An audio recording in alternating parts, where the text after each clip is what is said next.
In this tutorial, we'll introduce you to the new K-Deltas XL, the latest in force platforms. These force plates boast increased size, providing heightened precision in data acquisition, and notably, greater resistance. We will demonstrate this through the skipping test. Let's switch on the force plates. In the assessment section, K-Delta. Record skipping activity. The platforms connect. However, hold off from stepping on just yet. We're in the calibration phase. Once the platforms establish a connection and undergo calibration, feel free to step on. We'll set a 15-second skipping parameter.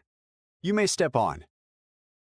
And we'll initiate the test. When you're ready, press the small K button to initiate the test.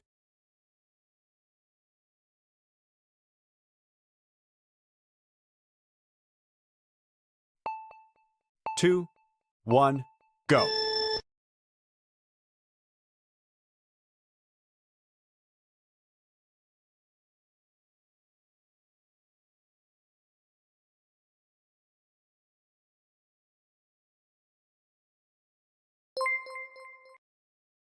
Upon completing the test, we receive our assessment, consistent with previous ones, reporting any discomfort, allowing for additional comments.